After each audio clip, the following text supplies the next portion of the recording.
What's going on, everybody? How's everyone doing? Thumbs up if you can hear me okay. We're going to get this party started. Awesome. Okay, guys, let's get the show on the road. For those who are listening right now, whether it is live or a recording, let's get a little introduction of what THORChain is. So, THORChain is a decentralized exchange that enables you to swap Bitcoin with thousands of other cryptocurrencies. It's all layer one to layer one. Native tokens, no bridges, no swap wrap tokens, nothing like that. There's no KYC on THORChain. It is permissionless, so you do not have to worry about any third parties telling you what you can and cannot do. THORChain's token is called Rune, and that is spelled R-U-N-E. You don't need to buy or hold a Rune in order to place a swap on THORChain. The fee is deducted from the starting asset, right? So if that's Bitcoin, it comes from Bitcoin to Rune or whatever. Very awesome design decision we've made. This Rune is the yield that goes to liquidity pools and nodes. There are no block rewards on THORChain. 100% of the yield is real. THORChain has another token called TCY. This token is like a preferred stock. 10% of the protocol's revenue goes to these token holders. If you deposit crypto into savers or were part of the lending function, make sure to claim your TCY token so you can start collecting this yield. Anyone can buy TCY token as well. To swap on THORChain, go to thorchain.com, click on swap. You will see all the wallets and websites that use THORChain, and you can choose the interface that you want to use. Rujira is building decentralized Binance on THORChain smart contract layer. It's being rolled out as we speak. Make sure to check that out. Speaking of Binance, if you hold Rune on a centralized exchange, you should withdraw it immediately and put it into self-custody because these tokens could be used to short sell Rune and drive price down on you. Once in self-custody, you should look into bonding your Rune to a node. Runebond.com is a great option, by the way, and earn some yield and help you secure the network, which can help drive up the Rune price. There's a THORChain community Discord and Telegram. You can join them to learn all about THORChain and make a lot of friends. To find the links, go to @THORChain community account on X. Please repost the space, guys. Let's get some people in here. If you were listening to the recording, repost it. We've always got some good stuff. It is high signal, low noise in a THORChain space. You guys know how it is. Also, for node operators, make sure to vote on the 8 to 5 basis points vote and ADR 20. If that's still applicable, I think it is. But either way, let's get started, guys. My name's Patriot Sounds, educator with THORChain. Been doing spaces for a while now. I'm going to go ahead and kick it to Kenton. He can introduce himself, and then we're going to talk about the man, the myth, the legend, the OG that is here joining us today. Thanks, Patriot. Great intro. I like it when you do it. Much better than me. Hey everyone, my name's Kenton Ralph Toes. I have a fund that invests in Rune and runs nodes on THORChain. And so I'm a node operator and bond provider. And yeah, that's me. Always a legend. Love Kenton. Kenton is the man. I'm going to go ahead. PaperX, sir. Go ahead and give an introduction about yourself. How you doing, man? Hey guys, doing good. Just been at GM Vietnam, which is the biggest blockchain conference here in Vietnam, in Hanoi. Spreading the good word about cross-chain swaps, decentralized cross-chain swaps, like THORChain and all things of that good nature. I'm being a long-time community member, user of THORChain, and being building with the THORSwap project since 2021, and recently you also contributed to SwapKit as the integration solution for THORChain, and recently returned back to being being the lead contributor at THORSwap. I must apologize, but these conferences have a lot of loud music at side events, so my voice is a bit dead. But thanks so much for inviting me to join this space, and looking forward to the conversation. Yeah, don't worry about the audio at all, man. You sound absolutely great, and it's a pleasure to have you. I haven't talked to you in quite a while, which is really a shame. Think you're a great guy. You've always been a wonderful human, and a great contributor to this community. So, hey, man, go ahead. Like, what's going on over there at THORSwap? You got any updates for us? The floor is yours. Yeah, I mean, actually, I was on the last spaces, right? But had a bit of a technical glitch. Yeah, I mean, and I but think not. we Yeah, I know what you mean. I mean, not like talk to you like one on one. To all right. really bring it down. I felt I pretty haven't bad forgotten. because like for anybody listening, the spaces is glitchy and it keeps dropping on us sometimes. And just when you're coming up paper to chat about THORSwap, it was like the universe conspired against us, and it just kept getting rugged on the space. So sorry, man. I'm glad you came back to do it this time. So hopefully No, you got. appreciate it. I mean, Tyler was on, and always good to hear from him. So wanted to let him have space last time. Thanks for inviting me back. Yeah, I mean, THORSwap. Like I guess to continue on last conversation. We were one of the first interfaces front ends for THORChain, and obviously, well, since BitSwap days on single chain chaosnet, right? And we shipped based on community feedback, we shipped a THORChain dedicated interface called Rune Edition. I think a week and a half ago. It's been a while. I mean, time moves really fast in DeFi. Yeah, it's THORChain routes only, and it has all the goodness of all the bonding, Thor names, multi-sig, like all the tools that you might need to use for THORChain, and obviously swaps, and supports all the chains, and I've lost count of how many wallets we support, but yeah, everything a user might need to do THORChain functionality, swaps, manage cross-chain names, all that goodness. And yeah, as we kicked it off with by making the default pair to Bitcoin Rune. So and we put 50% discount on Rune buys. So hopefully that really encourages people to check out the Rune token and everything you can do with it. Yeah, glad to hear Rune Bond is also doing really well. We put that on the side menu and hopefully encourages more community bonding. Yeah, so that's kind of the latest update on what we ship on THORSwap. There's a lot of stuff on the back end. We're actually doing quite a significant update on the SDK side. Well, it's in partnership with Swapkit, because THORSwap runs exclusively on Swapkit SDK and API. The SDK is open source, and it's going through a pretty major updates from version 3 to version 4. So there's a lot of bug testing and optimization that's necessary before we ship all of that. So it's delayed a few things, but we managed to get some wallets shipped and some bug fixes out the door. So if we're not making noise on socials, it's usually just priority is just taking a look at, okay, what's the pain points in the support tickets, what are the bugs people having issue with, even as really like edge cases, we want to kind of make sure that gets fixed, because ultimately what's most important for us is the it's the swappers, it's the users, right? There's no point having all this liquidity and all this great tech if no one uses it. So anything that kind of hinders any users from being able to swap, being able to use the services, is obviously highest priority for us. So yeah, kind of every couple of weeks we go through a round of obviously bug fixes and making sure things are sorted. But that's kind of the main thing. What am I missing? Yeah, I mean, we just completed a month-long community survey. Thank you everyone for the support on that. I think we've got over 300 like submissions, which is really amazing, and really great to see. Also, it's quite split quite evening, across our social media. I made two forms actually, like one for our social media, and one for like the app itself. So it's great to see that we have a pretty diverse range of users, from those that follow us actively on socials, but also just like users themselves. And that's given us really great feedback towards what we've been building for a while, which is a big redesign of THORSwap from the ground up. As a front end, we're calling our V3. Those of you who've been using us for a while, you might remember we did a big V2 update, and that's kind of how we shipped the last one as well.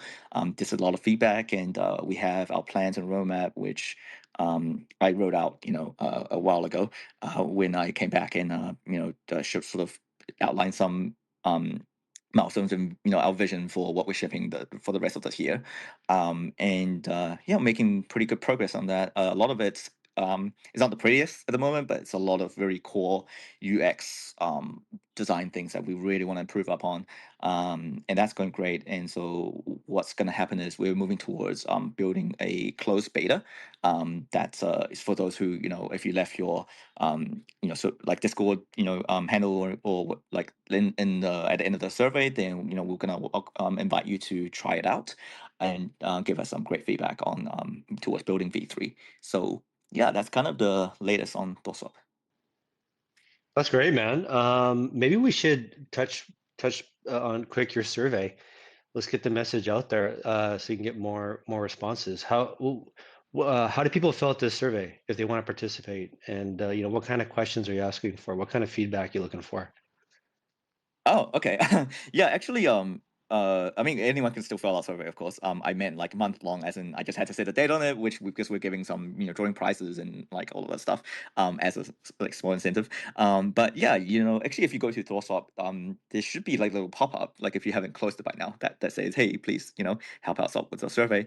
I think it's like pretty easy to spot. So, yeah, it's a really kind of top down and ground up, like holistic, just view of like what why a user might want to use THORSwap, or what is the biggest pain point, and just generally I think very concentrated on the UX and UI and the overall just motivation to kind of ensure that we're focused on the right thing, right? Because I think for us we make obviously it's our core ethos and our belief in self custody and decentralized services, but we always want to make sure that users are we're kind of aligned on that, right? And if it's anything that, well, I mean, you know that we had the hashtag better than sex, like like tagline for ages now. Like I haven't changed it for years.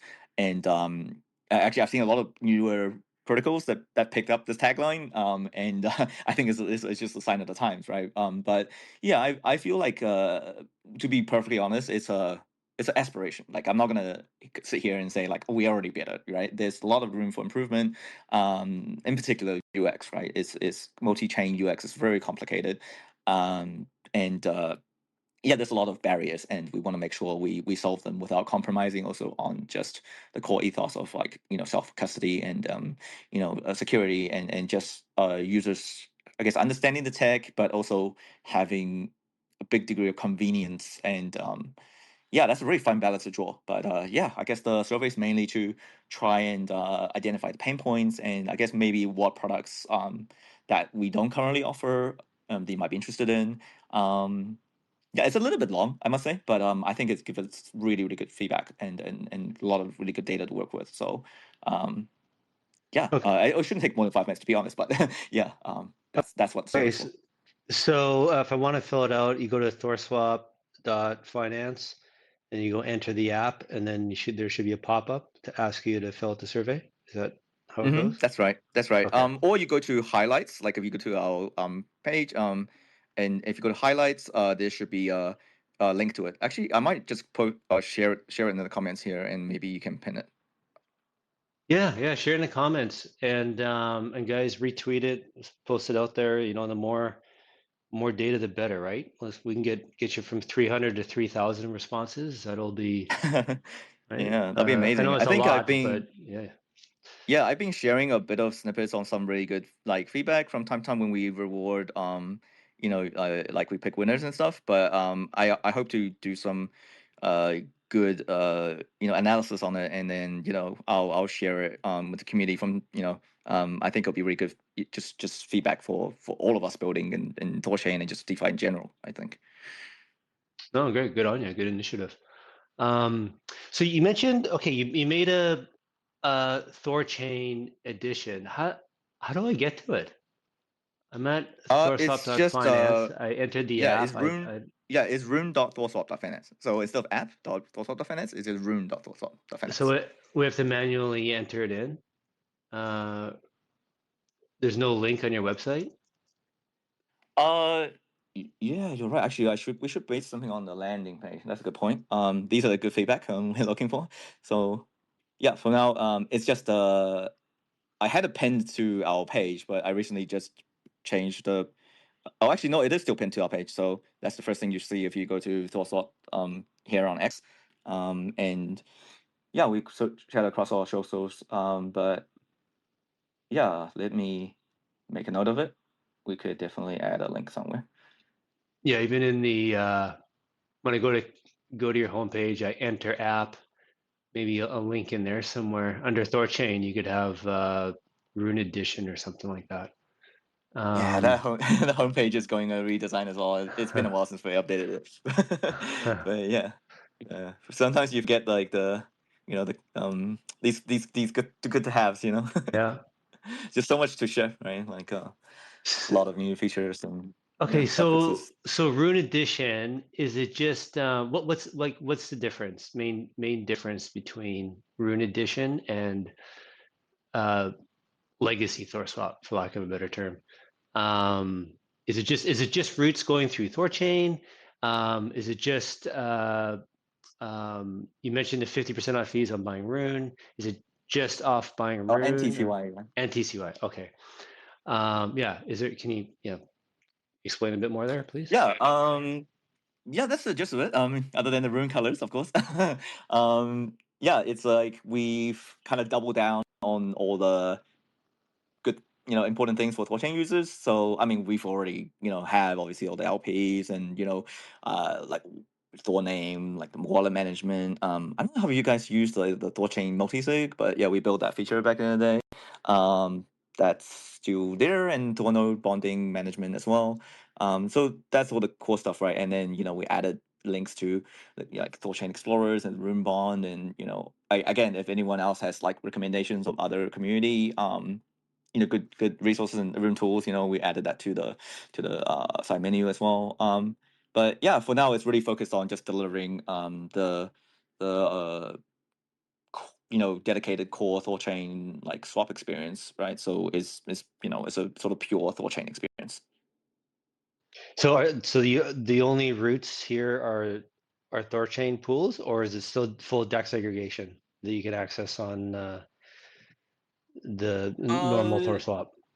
It's THORChain pools, and let me double check the execution because I think we had a small issue we had to solve on that side. Let me see if swap in and swap out are working. But our execution is primarily through THORChain at the moment. So if you enable it, it would be also just the THORChain execution routes.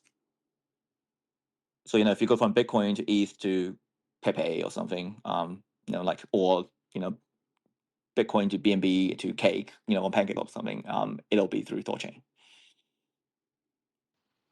Okay, cool. I'm just kind of playing around with the site now. Nice. So maybe some people might be new here, Paper, and like maybe they're not familiar with the history of THORSwap, but THORSwap was like you guys were like the preeminent THORChain front end when THORChain first launched into mainnet, right? Yeah. Yeah, I mean, as I wasn't actually part of the team during the BEP swap days, but from what I've been told, and I'm very happy to correct it on this. Essentially, when THORChain was building on Binance BEP2 chain, at the time was called single chain chaosnet, right? So it was kind of just testing this AMM model on Binance Beacon chain, and which is no longer actually exists, but at the time it was called BetSwap, and that was funded directly by the treasury, and essentially it was I mean what was the core product, right? And once THORChain into multi-chain chaosnet, so it was like I think it was like Bitcoin ETH was the main one to get solved, right? It was really opened up to community to build interfaces for THORChain. So it was like Scatix, THORSwap. And I think after a while, I think Scatix might not wasn't maintained for a period of time, and I guess in the beginning of THORChain, most of the functionality was like you had to use THORSwap for it. But it was like everybody became like independent projects at that point. So yeah, and obviously we've been supporting THORChain, all the THORChain features ever since, and yeah, it's been a few years, like from 2021. I guess we kind of share the same birthday with THORChain, really, right? Because THORChain's like late April, May, if you count that as like the birthday of entering mainnet and things like that. And THORSwap is essentially that's when THORSwap was officially launched as well. So Yeah, and like when you guys, whenever, like when you launch, like the same birthday, like you had all the features live for THORChain, and every time a new feature comes out on THORChain, you guys integrate it right away. It's like THORSwap is like usually pretty much always the first platform to integrate every new feature on THORChain, right? And so it's kind of made, for the longest time, made THORSwap like the de facto THORChain interface because you supported all the functionality. Um, I'm not, is that right? I'm not aware of any other front end, maybe AsgardX, but you guys, I want to say you're even quicker than AsgardX on supporting features. In the early days, yeah, it's 100%. Yeah. Yeah. I mean, Asgard X back in the day was maintained by a dev called, I think it was Vito. And I think he left. And then, yeah, THORSwap was the flagship. Like when it came to all the new features and everything, they were pretty much always the first. Yeah. yeah, I mean I think for a while it was slightly easier because there was a StageNet, so we would in this chain integration, so we could test it on StageNet. Although obviously there's like very shallow liquidity, so it was kind of hard to test like proper swaps. But after a while, we shut down StageNet, so it became this kind of pretty, I would say, exciting and dramatic, but very all hands on deck, like releases, right? And recently, I think we slowed down a little bit just because I think we've come to realize, like, yeah, we could just ship support on day one, as we've done, but sometimes it's a little bit irresponsible for users, and also, the Thorchain treasury also no longer, automatically kickstarts pools with like a certain amount of liquidity, right? So it's much safer to say like, hey, let's take our time and make sure chain integrations and features are tested and everything works well, and hopefully chains will have like good decent liquidity first, and if not, we can make sure like, okay, this much it's safe before you just get completely wrecked on slippage or something. So I think these days we tend to try and be just like a couple of days like later than quote unquote like official launches of features, but of course we generally try to ship support for THORChain features and chains and just everything as much as possible. Yeah, that's great. Like part of the reason I want to go over a little history with that is that I need to apologize to you because I made a post and I wrote, THORSwap is not loyal to THORChain, and it was a really poor choice of words on my part, and because you guys have been huge supporters of THORChain, and yeah, I shouldn't have said that. It was wrong to say it like that. Um, what I was trying to say is just THORSwap isn't dedicated to THORChain was more my intention. So it's not that you guys aren't helpful and great and provide a great service for THORChain, because you do, and you have and you still do. So that's great. I think you guys do good. So thank you. Oh, no apologies neither, man. Like, I mean, I think I mean, frankly speaking, obviously we have to be responsible and loyal to our users and Thor token community holders. And the thing is, I think most of them are also THORChain community, right? And THORChain. So, it's really not like a two parties against each other thing, right? So as far as I'm concerned, we obviously have a huge history with THORChain. So yeah, I mean, obviously in my like personal like standpoint, like I always try to consider things from the perspective of users. So personally, I've had times that I would like debate with devs on the dev Discord about certain things, and just trying to offer the user perspective, right, or just like perspective of like LPs. This is like this multifaceted when you consider like what makes someone a THORChain community member or a user or a rune holder or whatever product, a user of the swaps or a user of like LPing and like saving and yield and lending and like all these things, right? So and I think that's good. That like that's what makes a community diverse, right? And if I wasn't yeah, I don't know loyalty is the right word, but if I wasn't passionate about THORChain, obviously I would just like be like I just wouldn't care, right? And I think that's probably like way worse than anything else, really. So yeah. I mean, that's my personal perspective, but I think it's shared by many, contributors on the team. Just maybe not, maybe not everyone's as vocal as me sometimes. And again, if I'm not being vocal, I'm probably just like really kind of heads down working on things, right? So, hopefully, it's making the actual experience better for users. So, overall, like everyone benefits from that. So, yeah. That's great, man. Well, you talk about focusing on user experience. Let's talk about the elephant in the room. Do you have a problem with THORChain having its own front end that would in essence compete with THORSwap? Does that bother you guys or not? Are you indifferent? Do you support it? What are your thoughts? Mm, I mean, I mean, if I put my Thor's swap hat on, I guess like the position is always being um like we want to be making sure we have the best chain swap experience. Um, but obviously, I see the counter argument of like, hey, there should be a dedicated front end, and I think that's also why we shipped like the Rune edition, right? If it's a matter about like I guess like the fees part of it, right? I think it's kind of a it's a bit subjective because all I can say is really from my personal perspective, which is you know um it's the motivation it's really about like kind of the sustainability of something like that, right? And I think and obviously the end goal really is to grow like THORChain. It I suppose the added benefit is to bring more value to Rune. And that's like when it comes to like token price increase, that's just something like everyone has a view on like what can make it happen. But at the end of the day, the market does its thing, right? So yeah, like value accrual is a different like um it's a very difficult subject in crypto in general, I think, because like overall, this is a weird philosophical question because we are a cross-chain, multi-chain protocol, right? If there's any protocol out there that shouldn't be, saying like, okay, should only flow to one, token or one asset. It's us, right? We're Dex. We want to be just saying like, hey, it's a free market. Like, if you like Bitcoin, you can buy Bitcoin. If you like, Doge, you should buy Doge. Like, it's not you should be able to buy Doge. It's a free market.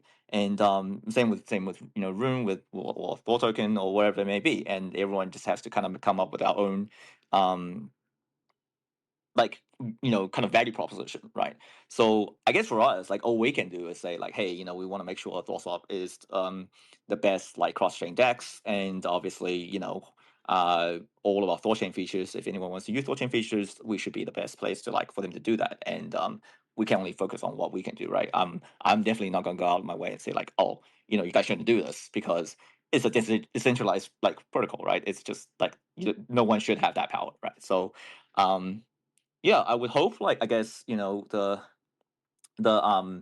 like our history track record would mean people if they want to use THORChain features or swaps, they can understand what we've built over time and obviously all the wallets and everything that we use and our support, that yeah, they can be confident in using THORSwap. And especially Rune edition, they'll get like a kickback, or they'll use referral system and they get the discount, and hopefully that kind of incentivizes them to use it. But yeah, it's like we did this for the like over a year, I think, at the beginning from 2021 to 2022. Like THORSwap was like entirely free, right? And even after some of the other products, like LPing, or lending and savers, like we never charged a fee on any of the features. So building tool names and all this stuff is really just like because we were so yeah, we appreciated that THORChain community is obviously a lot of our users, and obviously we were very close to the protocol. So swaps is kind of our main bread and butter, and that's what keeps the our project going, right? So we obviously have a responsibility to our community, and I have a responsibility to our contributors to make sure we have a sustainable business. So yeah, I mean that's kind of THORSwap's perspective on it. If I were to speak for THORSwap, but I don't know if this is like too roundabout way, but obviously I don't have any interest in saying like, oh, I think THORChain should do X or Y, right? I can only speak on either the user's perspective or our own like perspective as THORSwap. So yeah, I don't know if that really answers your question. Yeah, it does. If I'm hearing you right, I don't. It sounds like you don't have a big problem about it, or it's like you acknowledge it's out of your control. But what I like to hear is that you mentioned the user perspective, and like that for me, that's my point of view. Is like from a user perspective, when Patriot is out there telling people to use THORChain, we have an easy way to show them how to use it, and which I think is important for THORChain to help grow itself. Because like I said, like you guys, THORSwap is a de facto, which is fine. We're always sending people to THORSwap, but then you guys integrated Chainflip and Near, which is totally fine. But from THORChain's point of view, it's like, well, it doesn't serve us to send people to a platform that's going to route the trade somewhere else. Like we need, if from THORChain's point of view, if we want to tell people to use THORChain, we want them to use THORChain. So yeah, it's just like, yeah. I hope I think, that makes sense. yeah, one thing I was thinking, Paper, because there's some XRP actually people in here listening, and welcome guys, I'm glad you're here. I've been making a lot of overtures to other communities and trying to essentially get new blood and proselytize and tell them the world of decentralized permissionless swaps. And then with this new integration, I was thinking, this actually might be a really good opportunity for THORSwap, right? Because it's Tron, and I don't really know much about Tron, but my understanding it is, heavily, the language is a Mandarin, and I don't speak that at all. I was wondering, like, what are you guys thinking about strategies of how to on ramp new blood into the system? Because Tron that would be supported on THORChain, and that might be a really good way to get to the user base. So, like, just a general question line. So I know you're at a conference right now. Are you what are you thinking about, like on ramping people? Like with Tron, like are people excited about cross-chain swaps? Could you just speak a little bit about that? Sorry, that question was kind of a spaghetti I threw at you. Yeah, sure. If you're if you're happy to move on from the previous topic, yeah, no, absolutely. We always right, like every single chain integration. I mean, sometimes like I tell people that sometimes it really depends on the market condition.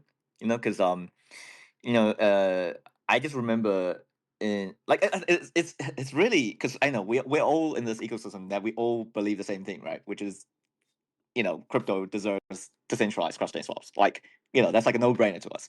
But yeah, if you step outside, like, if you just look at central exchange usage, right, and just like the volume and all that stuff, you realize there's just so much work to be done, right? And even ecosystems, like we always think like, oh, liquidity should flow freely, but often it's not the case. It just sometimes depends on market conditions, like when we were in a bear market, I just remember there were chain integrations, and I would try to reach out to this foundation or try to reach out to these teams, and then you realize like, oh, actually, they don't want to be connected to Bitcoin because the liquidity will be exiting the ecosystem just because that's just the nature of the market at the time. So they would rather like have a closed off ecosystem, right? And again, that's like the value accrual thing I was talking about before. Like we think liquidity and value should just free flow, like the free market should just do a thing, but if you are a ecosystem, you have like other considerations, right? And that's just the nature of the situation. So, but yeah, like often, we obviously we have to think about it from why a user would use our service, right? Obviously, they'll care about,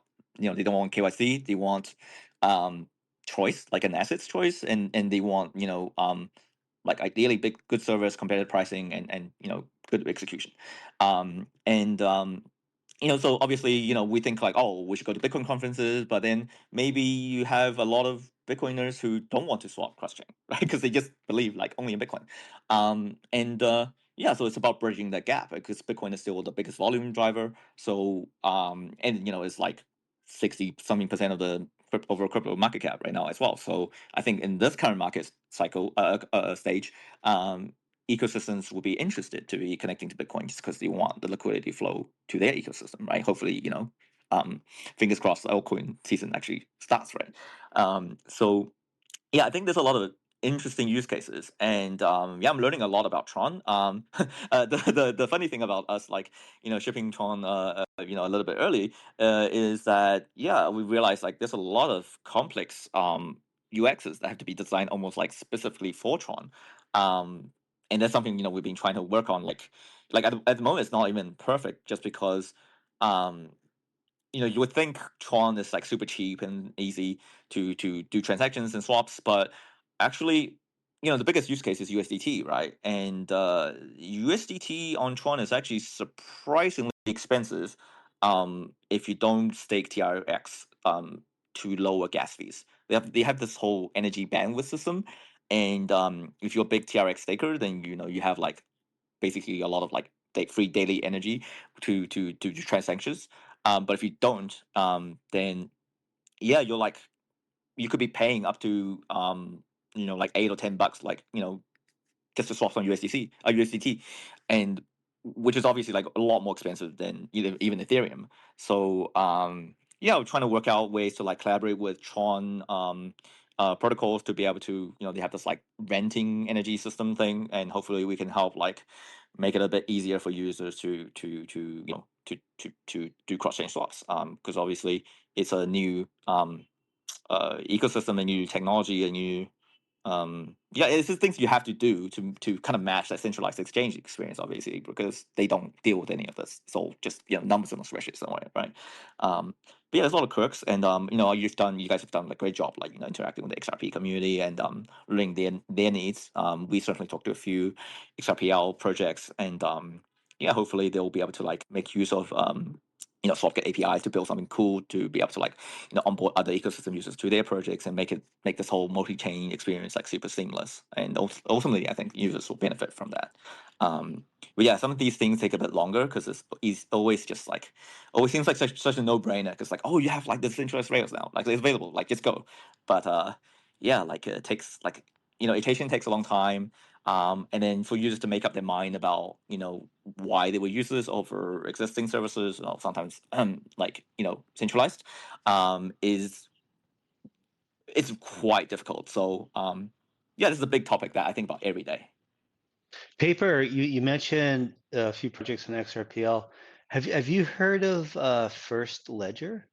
That's XRPL's like meme coin DEX.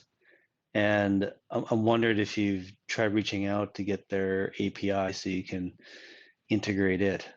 Or yeah, do you know what I'm talking about? I must admit, I have not looked into it. I mean, like, there's just a lot of stuff that we could be doing. In terms of aggregation, it's it's often like it's super good to have, but you think we ship like EVM aggregation, we ship aggregation for like Avalanche and like Pancake, like for BNB. But yeah, often like the tech is super awesome, right, to have, right? These routes are awesome to have, but they're very difficult to maintain. And yeah, like also sometimes if you don't see the volume, like of interest, then it's yeah, it's just it's a lot of resources needed, right? I think that's why maybe like not every THORChain integrator will go into the effort of building these things because it's it's a lot of work for sure, but definitely wouldn't rule it out. It's just if you look at like um yeah, like there's so much we could be building, for sure. Obviously the main gas assets, the main ecosystems, like we can establish that like really solid, ongoing, partnerships and things like that. It's a good kind of motivation for us to like start building out some of these other things. And obviously if it's like teams native to the actual ecosystems and they want to like, be able to tap into, like THORChain swaps or something, like that makes it a lot easier, right? Because if we can support like, support them through like say Swapget API, and you see like a lot of like interest from their users, it means like okay, well, it's it's interesting for us to build it further, right? And then this is me kind of like talking on it's kind of Swapkit's behalf, but there's a lot of wallets that use that have THORChain routes available, and again, if they're motivated by seeing like, oh, there's interest in on the dexes, then like we should be pushing it on our wallets. So yeah, often it's a very chicken and egg issue.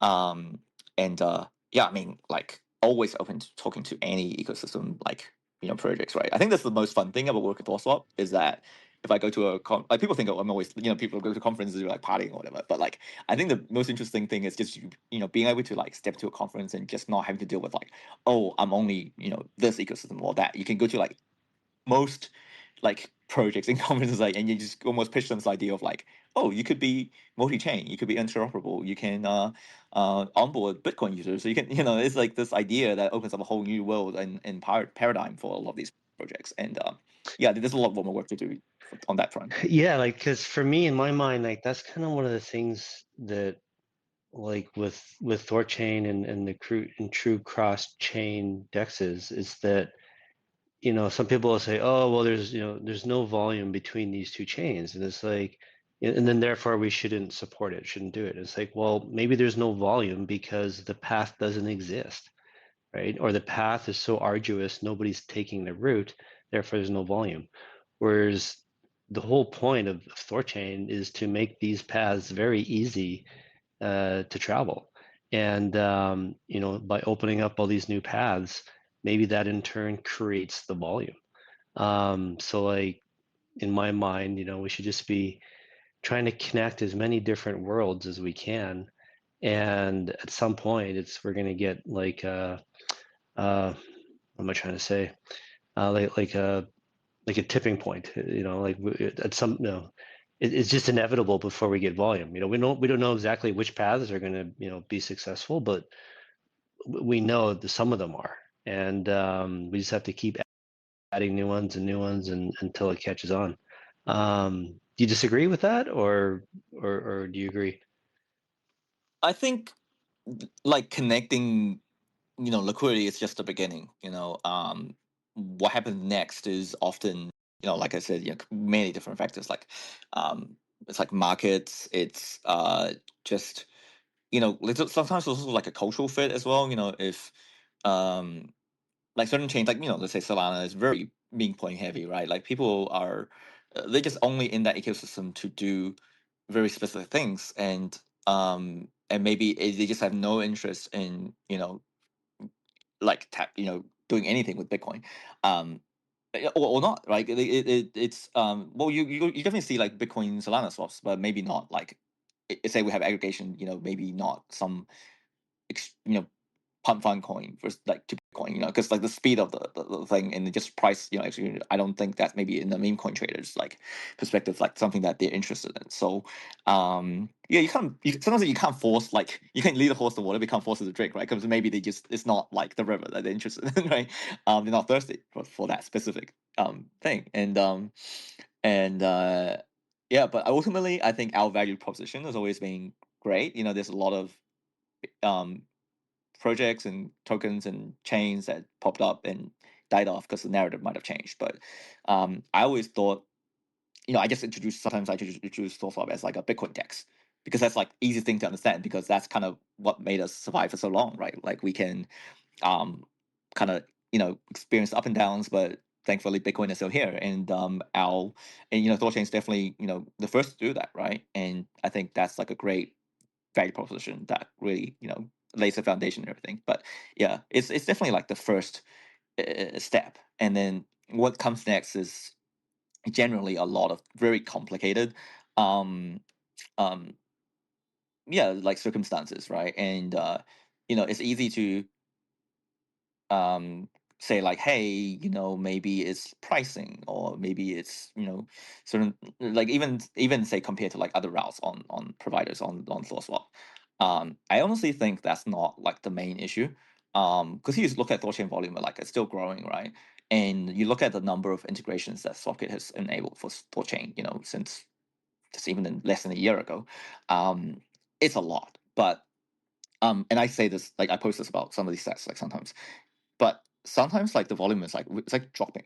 And then if you look at why, it's because we're still like fighting, well, it's like a good fight, right? But we're still fighting against like centralized providers, whether it's actual centralized exchanges or it's just kind of like broker services, right? And they've had a head start on just really getting these like swap services out there in wallets, and in like, all these different services. They're very deeply ingrained, and they have the advantage of being centralized, right? It's a black box, right? If you look at all the sometimes like, you're looking at, oh, it's minor differences between like pricing, sometimes it's THORChain, sometimes it's another provider, but if you look at like wallets, often it's like 4 or 5 different centralized broker services, and they're all like floating rate, or like whatever, right? And it's all a black box. Like you don't even know where the code comes from. Like I posted one really funny recently where it's like I can punch in a 50 million Bitcoin swap and it still give me a swap under like, it's like 0.5 cent slip or something. It makes no sense. But these are the services that we're actually trying to compete with because they're so entrenched in, wallets are just like everywhere. They have their fingers everywhere and the users are using them, and integration is sometimes it's like just getting the hurdle of like convincing projects to integrate, decentralized services is difficult because they also very comfortable with like, oh, we have these swap providers already. Like, why do we need another one? So like you mentioned, oh, it should be easy once we have Bitcoin to say XRP, Bitcoin to Tron. But I was just talking to a project today, and then they're like, oh, I'm only interested in routes that we don't have. But then it's like, well, you have these routes, but they're all centralized providers, right? The codes are all basically fake. So how do you not care that your users are getting ripped off on quotes? Do you not care that they are getting KYC'd and funds potentially frozen? Do you not care that like this is bad reputation for you, right? You have to fix it for your users.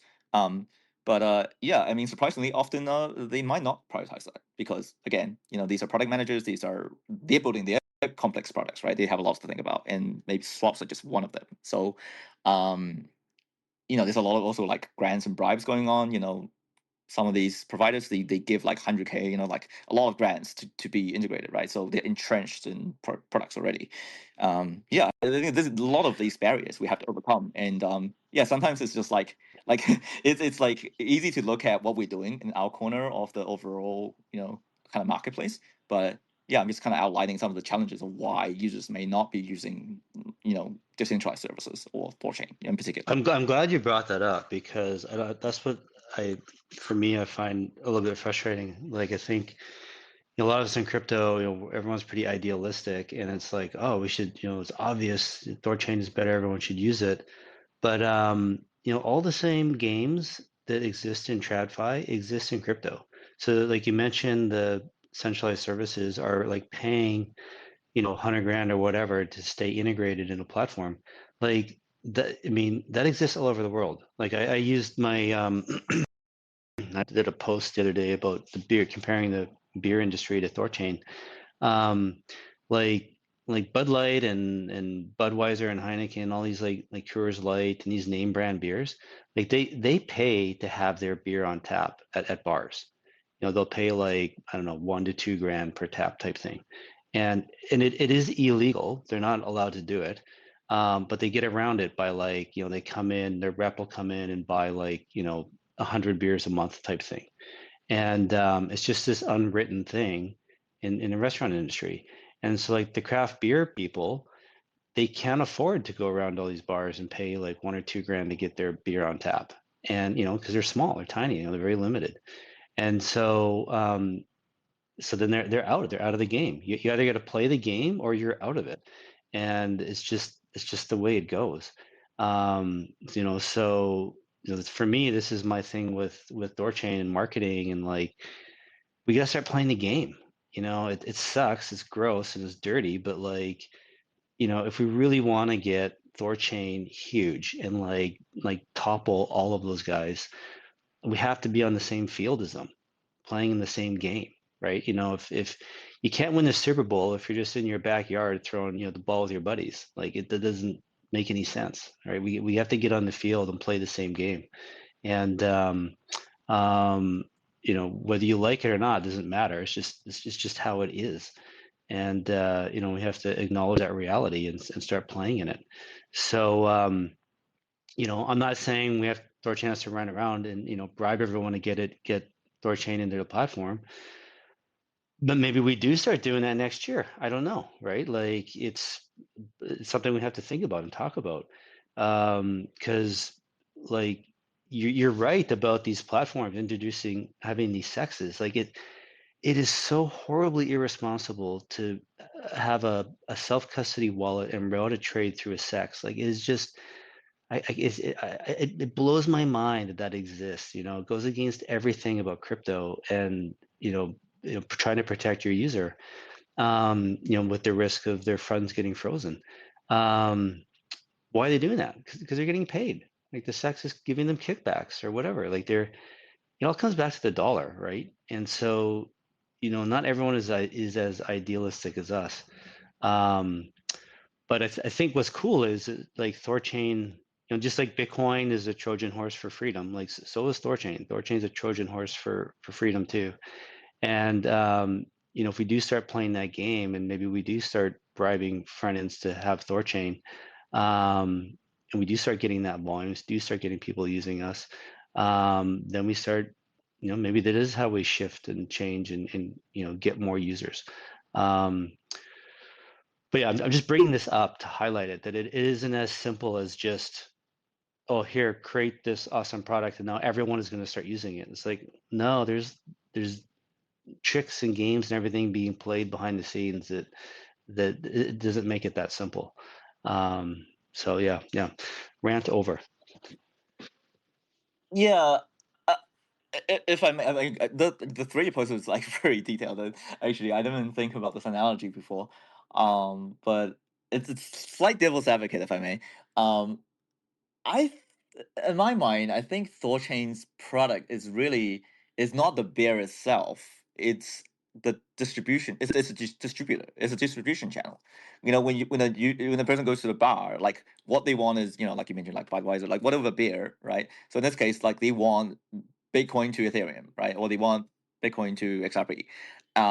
And they don't really care which distributor gives it to them, which is why we have this problem. It might be centralized providers, it might be whatever. For the wallets, it's just like, okay, our users want this product, and the product is not THORChain. It's asset A to asset B, right? And so they're taking up those boxes, and THORChain is a distribution channel, so it's not like you don't evaluate it based on, like necessarily.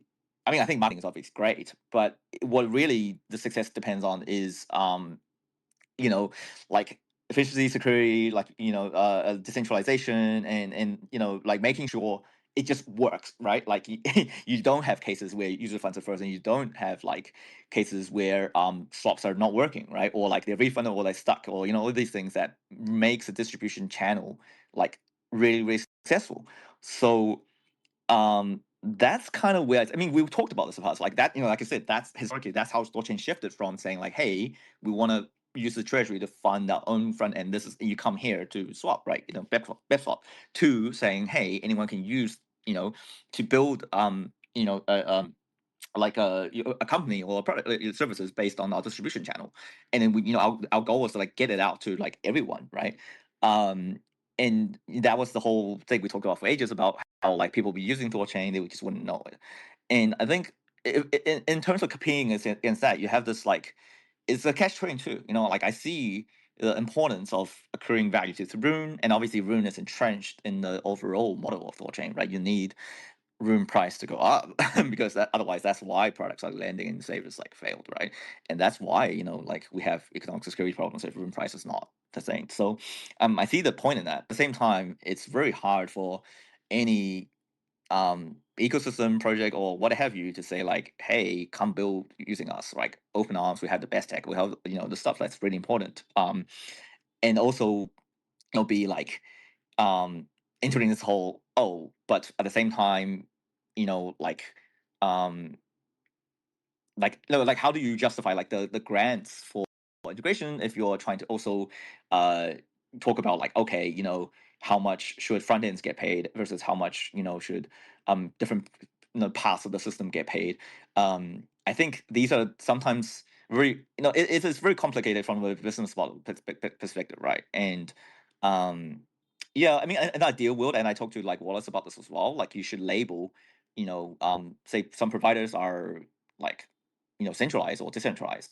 I think we used to say that more nowadays, not so much. I say that to every wallet, but hardly ever happens.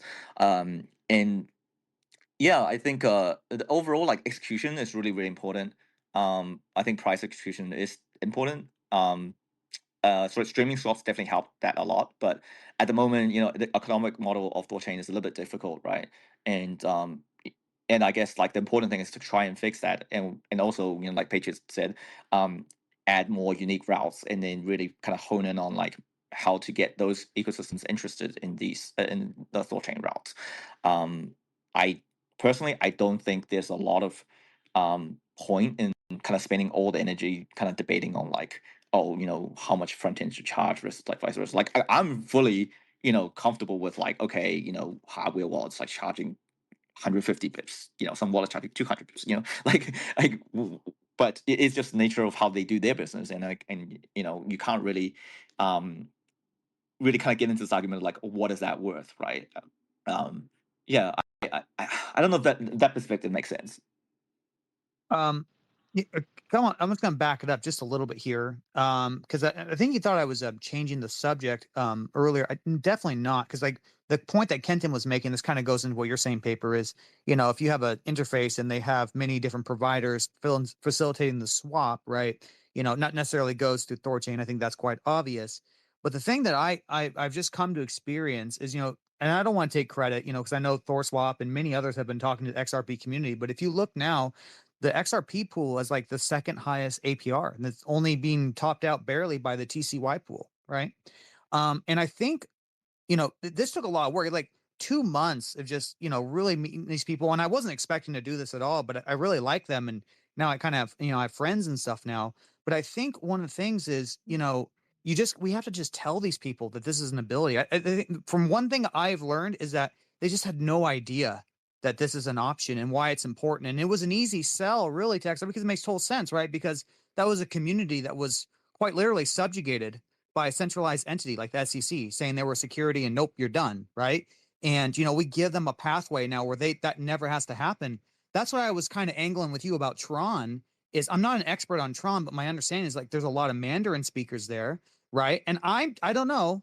I have a suspicion that Tron people might be really interested in having non-permissionless, non-KYC access to like a stable coin, like especially a lot of Chinese. I think that might be something they're very interested in. So that was kind of like my pitch to you was, I think this is a good blend of both worlds where THORChain gets more volume and THORSwap gets more volume, because I believe you speak Mandarin. Correct me if I'm wrong. Maybe I don't know that, but if you have anyone who's interested in reaching out to the Tron community, please do that, because I really think that we're onto something here. If we just I think we just need to tell people. We just need to tell them why it matters and why it's important.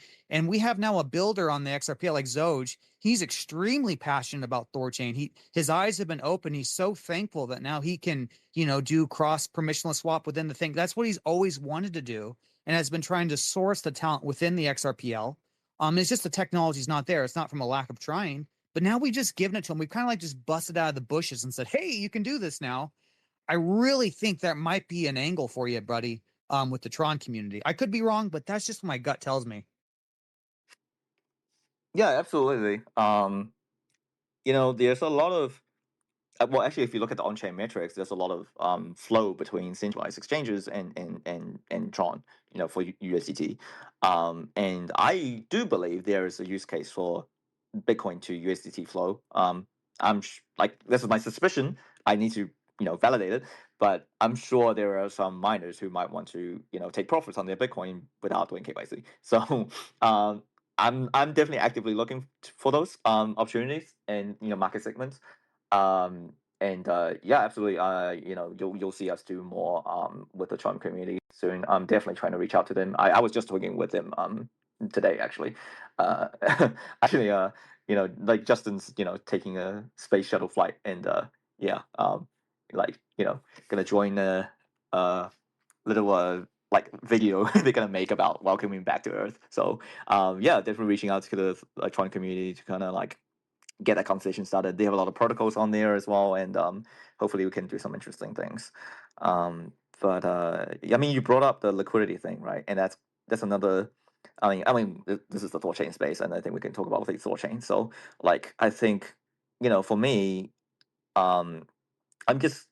I mean, this has been kind of beaten to death already, right? We were talking about like the limitations of the V2, liquidity model, and like my worry about like reaching out to these communities and saying like, hey, you should like LP on THORChain, is that it is really risky, right? It's so risky that like rune holders don't even want to LP, like they want to bond rune instead of LPing. Like I think I'm not telling the XRPers to LP. I'm not even telling them to buy rune. I'm not telling them to do any of that. I'm telling them that they can make swaps. I'm telling them they have Yeah, this yeah, of course. I capability, think right? yeah, but the thing, the two kind of goes hand in hand, right? Because without deep liquidity, the swap execution suffers, right? So that's what I'm saying, like, our focus really should just be improving execution, right? Because without execution, um, it's like you can't. I think decentralization matters obviously as well, right? But we have to try and beat these centralized services on all fronts, like not just like, oh, of course you should choose decentralized services, but in yeah, there's just a lot of areas we could improve on, and we've got a lot of protocol and liquidity, and trade assets obviously helps. But I think some of that kind of I mean, this is all me kind of just thinking out loud, and maybe I'm not the most of the top up to date about THORChain as well, because I often we've got a lot of things being developed, right? But TCB, I always thought he suggested like, oh, we should move towards a more like concentrated liquidity model, or even just like straight up building intense on THORChain, right?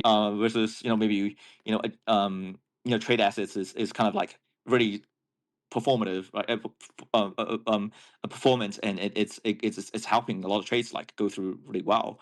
And and it kind of leaves us with this whole, like, is the current liquidity model working, right? And is the current decentralization security model working well?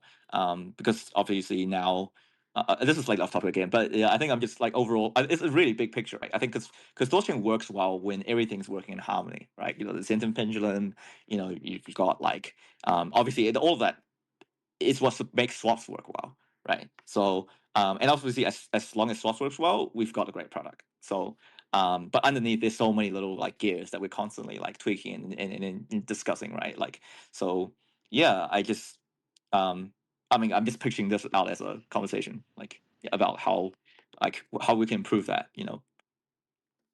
Yeah, for me, I just, with the LP and all that stuff, I'm really not even that concerned with POL because I know like the Treasury will seed, excuse me, the pool, and the efficiency of THORChain means that really big swaps can go through with a really small liquidity in the pool. And how phenomenal the technology is.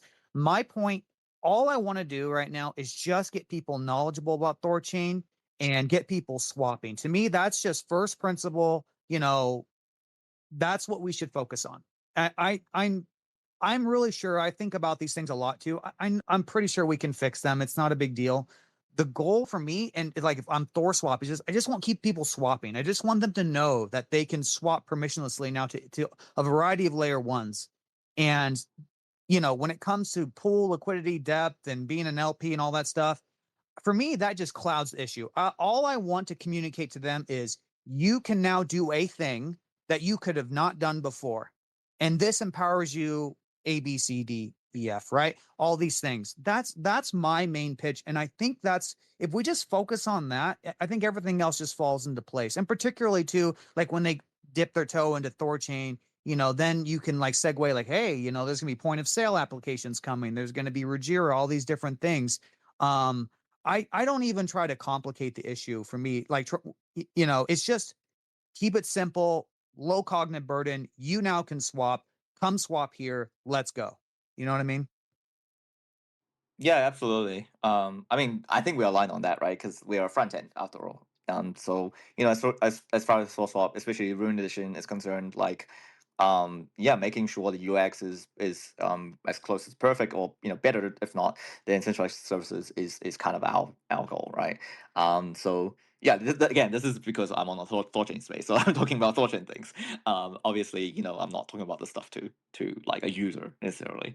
And I mean, sometimes it's kind of difficult because, like I said, it's really about execution. It's about stability. It's making sure, if we say this is what the service does, it works, right? And unfortunately, it's like when something goes wrong, is then we kind of have to like figure out, okay, what is the explanation we need to give to the user, right? And how do we resolve the issue so they don't lose faith in the service or product, because it doesn't take it's really hard to gain user trust, and it's really easy to lose it, right? And the irony is, like, we're trying to convince users to trust the system, right? And like, kind of, so front ends, we sit in the middle between users and the protocol. And yeah, I think on one hand, like we just need to tell the users like, hey, this is what you can do. It's decentralized. This is why it's better. But on the other, it's like I have to do this kind of stuff where I just want to make sure that the protocol is working well, and if it's something happens, I have to ensure that users are also protected, and they're made whole or just satisfied so that they continue using THORChain, right? Continue using THORSwap. Otherwise, if we lose them, it's not like, oh, like we lost the user to THORChain or any of the other providers. Is we lost the users to DeFi in general. Like they probably would just go somewhere else and use centralized exchanges, right? And yeah, that's kind of where I come from. Paper, you mentioned you've been talking to other XRPL projects. Can you expand on that? Like who are they? What are they? What do they do? How do you integrate them into THORSwap? Like what does that all look like? I think most of them are more like Swapkit, kind of like B2B type stuff. So I say I meant really mean Swapkit on that front. I'm fully kind of full time, mostly on THORSwap. So I still wear like an APAC role for advisor for Swapkit, which is why I'm in Vietnam. But at the same time, is because I also to elaborate on your point, yes, I do speak Mandarin. Sorry, I think you asked that question like 3 times. I keep forgetting to answer you. And yeah, I mean, I've been hammering this for years. I've been contacting, like Chinese crypto media for years about THORChain. Like by this point, it's like my side project for a long time. So, yeah, so that's kind of like what I'm still working on, and then I think there's a lot of synergy there. But sorry, to go back to your question. Yeah, I don't know if there's any we can announce necessarily, but it's more like being able to tap into THORChain services for through Swapkit to enable like onboarding users from other ecosystems and XLPR projects, right? So yeah, that's kind of all I can say at this point. Okay, fair It's enough. it's not necessarily THORSwap related, so I'm not gonna like speak on behalf of like the Swapkit team about that. Okay, Anyway. yeah. Can you? Okay, so I don't know, Patriot, if you want to keep anything about that. I kind of want to change gears a bit. Ask I you a mean, different are question. there Go any ahead, on top change of it. your mind that like XRPL projects that could the services that they would want on THORSwap? Or maybe I missed something, like like for example the Tron thing I mentioned, right? Like we try to build some kind of like energy claiming thing so that users can swap USDT for cheaper on Tron.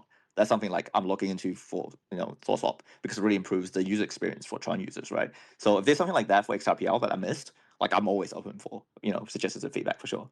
Well, I'm gonna say it again. First Ledger, the XRP meme coin DEX, like Solana's entire success is meme coin trading. That's where all their volume is, right? Pump that fund, right? All meme coins. Like you said it beautifully earlier, Paper. Like it's not up to us to comment or decide on how people spend their money, how they want to trade. We just want them to trade, right? We don't care what it is. We just want that flow. And what if the XRP starts doing great and their meme coin sector starts going up? Like that's a huge audience of Solana and Ethereum meme coin traders. If they want to start getting into the XRP meme coins, like THORChain or THORSwap, can be like that route, that pathway. If we make it easy for them to do it, maybe they'll start doing it. Right now it's I don't know if it's even possible. They probably maybe you have to go through a SEX. Maybe you got to sell Ethereum to Ripple. Well, actually, you can sell Ripple on THORChain now. Yeah, I don't even know how to buy an XRP meme coin. It might be quite difficult.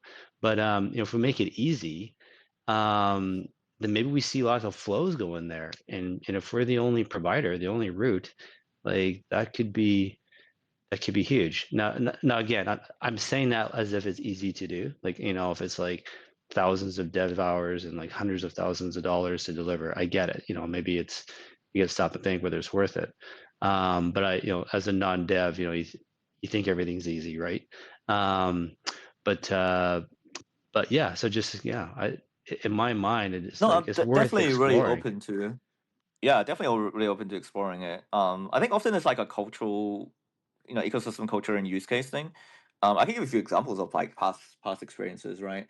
Like we shipped quite a few DEX location before, and sometimes we also ship just like single chain, on THORSwap, right? So you can swap, like, actually just you can swap Jupiter tokens on THORSwap right now. It's like, all of it for free. Like, but I think we haven't seen that much usage, to be honest. Like, I think until we'll have like the segregation where you can go from any Jupiter token to Bitcoin. I think we just haven't seen that capture of users. From Jupiter. And even if you look at Jupiter, actually, they're like an aggregate, right? Like they don't even show where the liquidity is coming from, like on Solana that they're sourcing it from. Like you just go use Jupiter, right? Like they like us, we actually show like here's the providers. But then like that's their business model, and then there's people who use those like trading bot like platforms that tap into Solana and BNB meme coin ecosystems.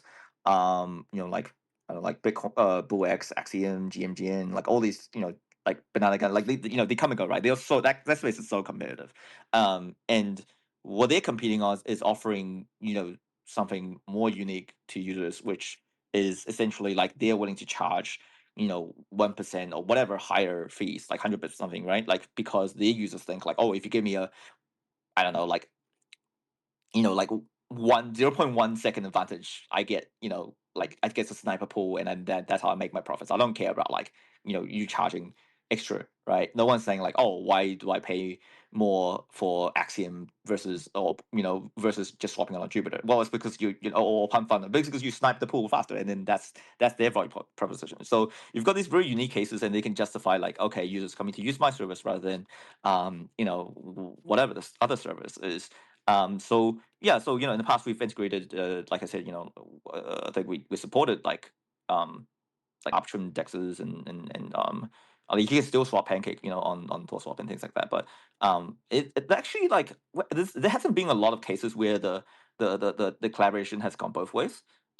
It's interesting, you talk to these dexes, they're very entrenched in single chain ecosystems, and there hasn't been a lot of interest in saying like, oh, maybe I can attract Bitcoin users.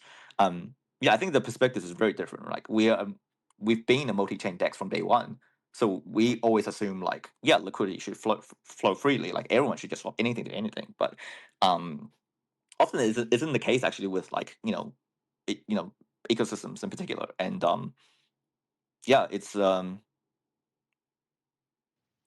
I'm trying to like talk to projects and discover like what is the future of like multi-chain, right? Like we think it's really like here already, because the technology and interoperability has gotten so much better than last cycle.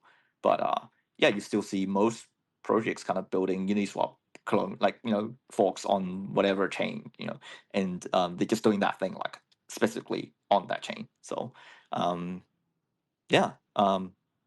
I hope we have like good examples of this kind of mutual integration, collaboration, that kind of like brings communities and ecosystem together, like, in the future. But yeah, like you said, it's like like a lot of dev hours, a lot of resources, and yeah, again, you just can't like force people to swap, right? Like you can't force people to trade, right? You really have to offer something like really exactly what they want. So yeah, that's I don't know if that offers you any insight into the Yeah, question overall. yeah, it does. Yeah. I'm curious. Okay, so you guys, THORSwap supports 4 different dexes: THORChain, My Protocol, Chainflip, and Near Intense. Are you looking at any others to introduce any others? You talking to anybody else? Yeah, well, so ThoughtSwap runs exclusively on SwapKit, SDK and API, and SwapKit is, I think our overall, like, for both teams, like the goal is to, really focus on Bitcoin to anything to Bitcoin, right? That's kind of being the core focus, and obviously also just decentralized Rails, non-custodial, and obviously like that's was really difficult when we first started, and then THORChain was definitely like, I don't think. Maybe there's a couple that come and go, and they said they're decentralized, but I think it's been proven that they're not.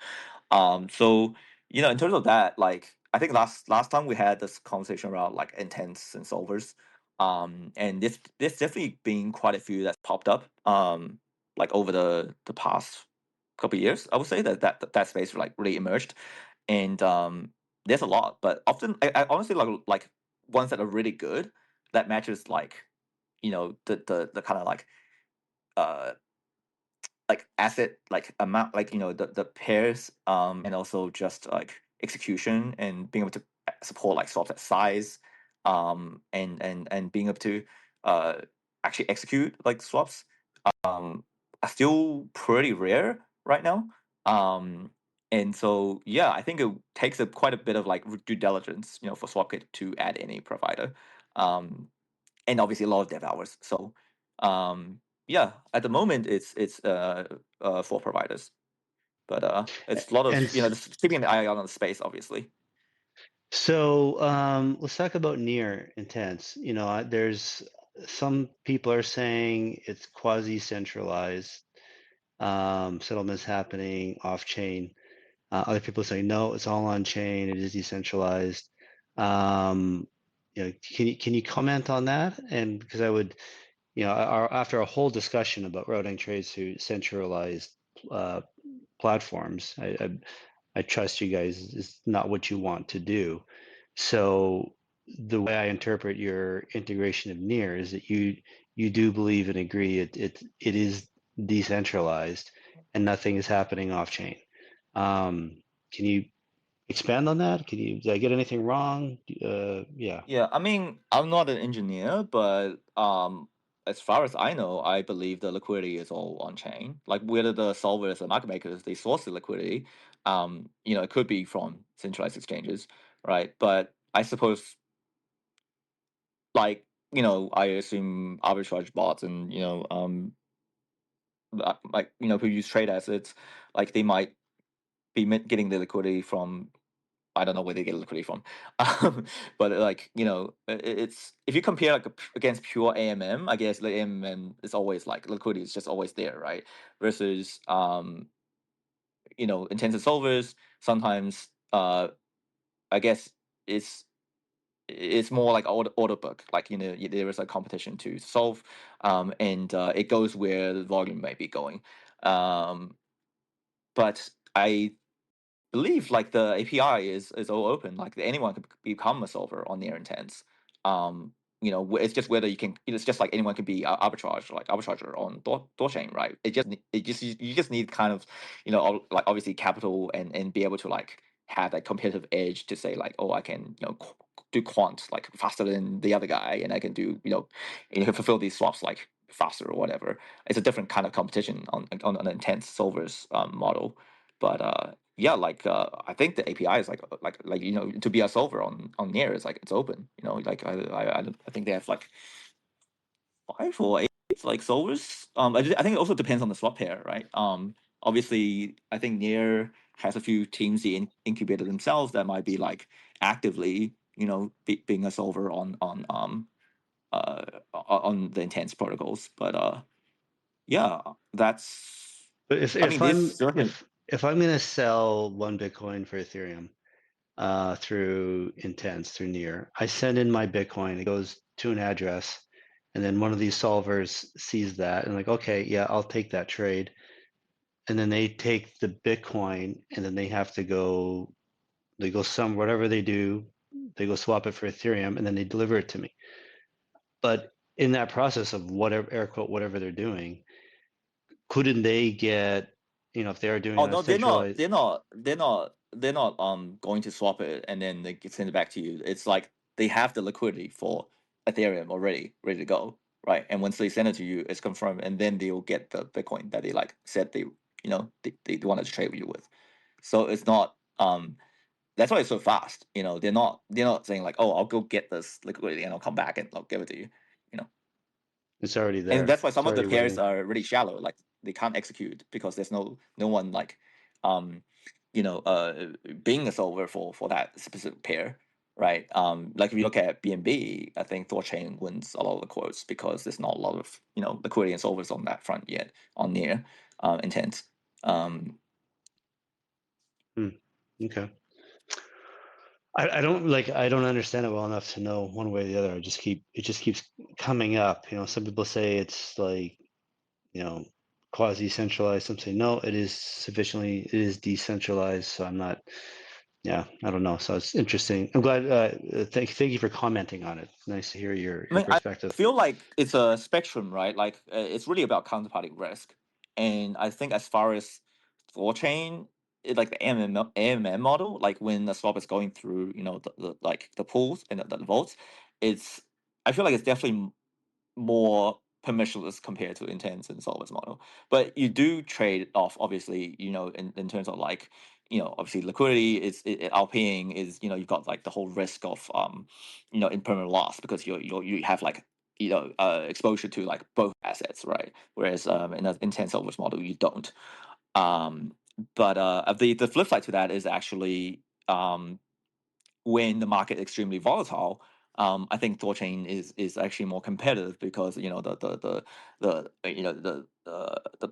lot of arbitrage opportunities and there's you know I think better opportunities for trades like through THORChain versus intense like solvers on the intense model because the as far as I know the margins are so thin that in the volatile market it's actually quite risky to be solving quotes. So nothing's perfect, right? And this space was like constantly evolving.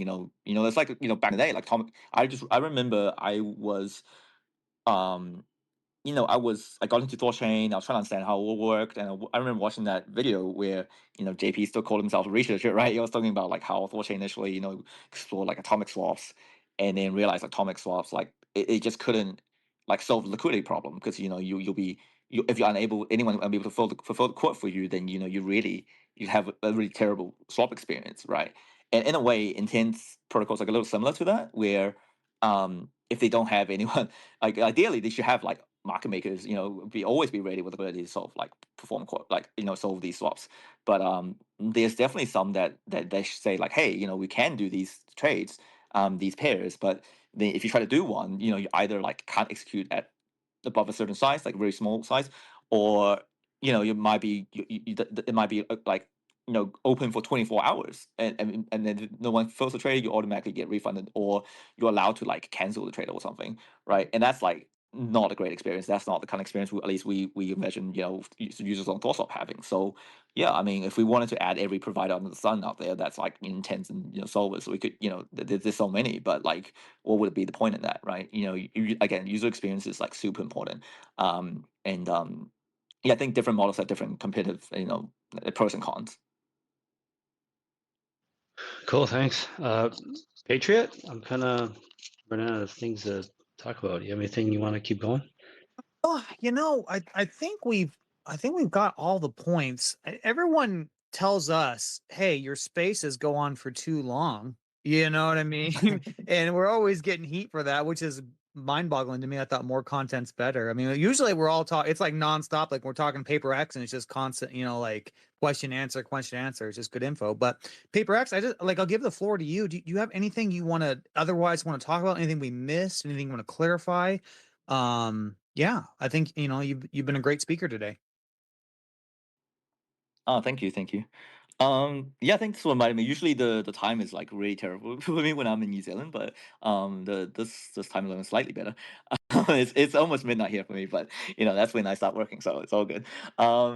Yeah, I think, like I said, I really feel like there's so much room for DeFi to go, to flip centralized exchanges, or centralized services in general, and yeah, often, like users really want convenience, like they really want UX, like to be super solid, right? And there's still a lot also room there for us to improve upon. So, um, yeah, at the end of the day, like I think it's really difficult to say, yeah, let's try to compete on just like pricing or um, you know, like I think even branding is sometimes um like we take it too seriously. I think often really it's about delivering good service because the brand can only take you so far, right? THORSwap, I'm not gonna be, like I'm not going to pretend that obviously we've benefit a lot from the association with THORChain and just like reputation, right?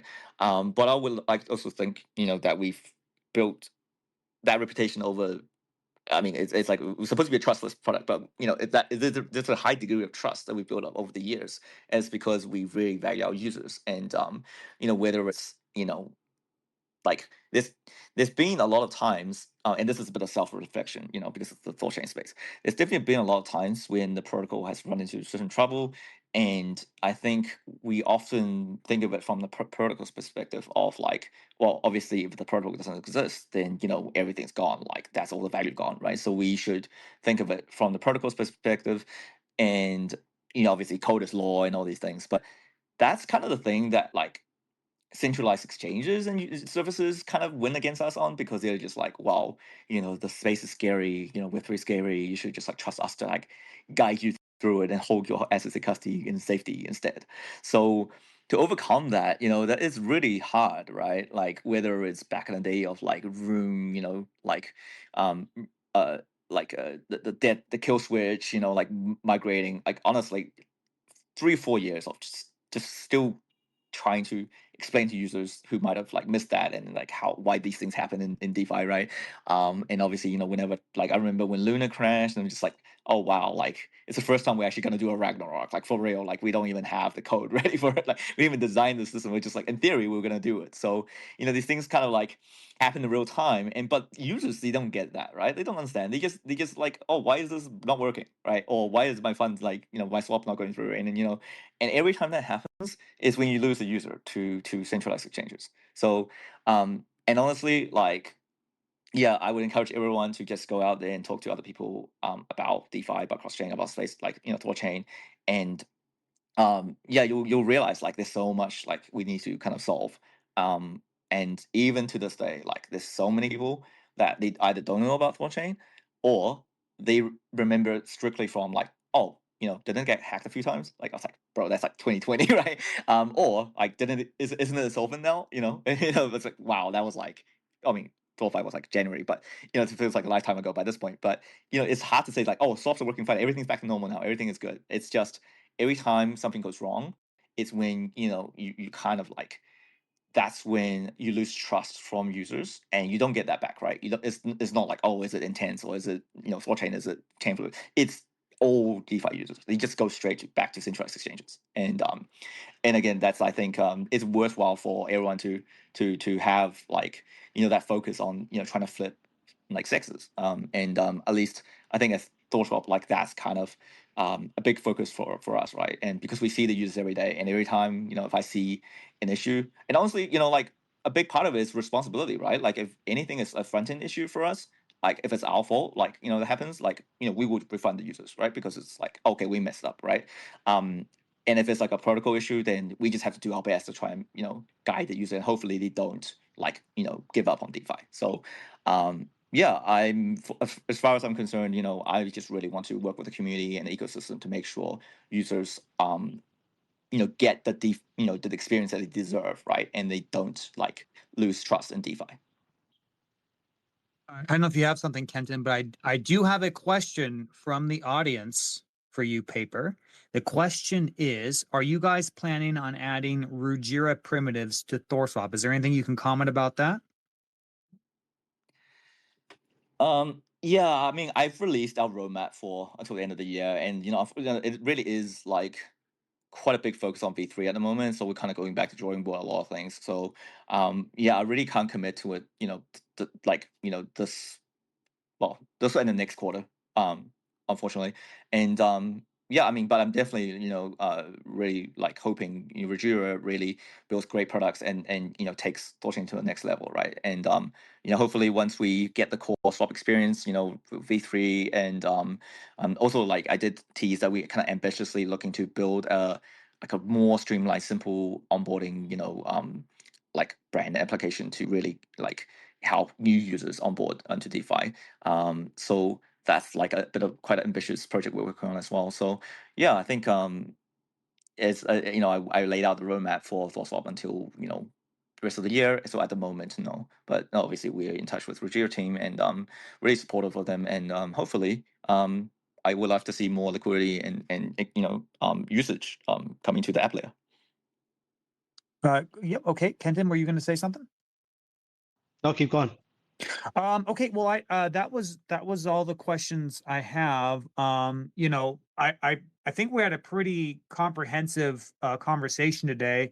I'll make a quick pitch to the audience if anyone wants to, you know, have any questions or anything like that for PaperX. We have 'em. Oh, how are you looking on PaperX? I know you're at a conference, man. If you need to skedaddle, don't feel pressured to stay here. You've given us. It's okay. It's like it's midnight. I think they have the after party, which Oh, is literally at a club that goes on to like forever. yeah. And I just literally skip that because there's no way, I could be on the space and at the club. So it's okay. Okay, man. Cool. Sounds good. Yeah, you know, it's awesome. What I sacrificed for you guys, right? Yes. Yeah, I know. You know what? The people who live on that side of the world, this is a really bad time for you. And I know Jane, you and others often sacrifice your sleep to come have a conversation with us. Whenever I collab, Oh, speaking of that, I met the legend Sam Yap the other day in person. let's go, dude. I'm so That jealous. was crazy. That was crazy, man. It's so surreal. Like, you know, I met Jane That's last year as awesome. well, man. It's super surreal. Like it's just weird because you immediately you're like, oh, we know each other for so many years, but it's the first time you met. We do have a Yeah. request. My there's text. Okay, here we go. It was bugged. Let's see here. All right. Um, shoot. Okay, there we go. Yeah, man, that's awesome, dude. I'm really jealous of you. I love Sam. You know, Sam was the main educator of me. Like he's the one who really took me under his wing to really show me THORChain, of course, grassroots, and then watching, you know, you as well. You know, back in the day, we were all strangers back then, but now it's weird. We've all known each other for 4 or 5 years. And it's really cool meeting people in real life. I cannot emphasize this enough, guys. I've said this before. Please go to conferences, meet THORChads in real life. XRPers in here, they know all about that. They go and meet each other. That's why there's such a strong community. Is because they meet each other and then they organize. Hey, let's do this, let's do that, let's build this, let's build that. The human touch, the human element is crucial. It is crucial. Kenton and I have been doing this a while. We haven't met each other in real life. That's a shame. We're going to change that at some point, I'm sure.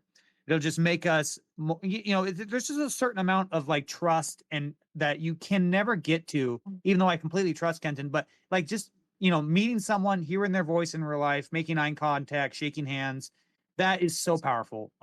And yeah, man, I'm so happy you met Sam Yap. I got to meet him too. It's a damn shame I haven't. Last pitch. I don't know. The other speaker did not come up. To the audience, if anyone has anything, please let me know. And I am sorry, guys, if the comment section is bugged. I don't know. You know what I mean? It's just the way it is. X spaces. I'm just thankful that this X space is stable today, and we haven't been randomly rugging 4 times in rapid succession. So I count my blessings whenever we can host these and not die. You know what I mean?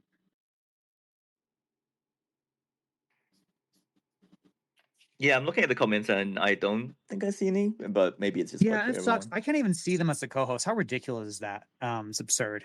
Yeah, cool. That's awesome, man. Kenton, were you gonna say something? No, I think we start wrapping it up. All right, This has cool. been great. Thank you, Paper. Oh, good. Yeah, I always try to like tune into these, but it's really difficult on timing. But yeah, I'd love to chat with the community. If you obviously if you see if we come cross paths in like conferences or in real life, definitely say hi. I must say like all the THORChain users and that I've met in person have been like amazing. So yeah, I think it's definitely like I always love like just good vibes in general. So I know there's like often debates and drama that may happen here on Discord, but good vibes is what we're aiming for. Yeah, man, absolutely. Good vibes for sure. And I hope everyone's feeling good. I mean, we have, yeah, swap volume's a little low right now, but we've got so many things going in our direction right now. We have so many amazing teams like THORSwap building. The devs are shipping like crazy right now. Insane the amount of commits that they're pushing. It's wonderful. Just to go over, guys, the next space we're going to be talking, I believe this is correct, Voltisig.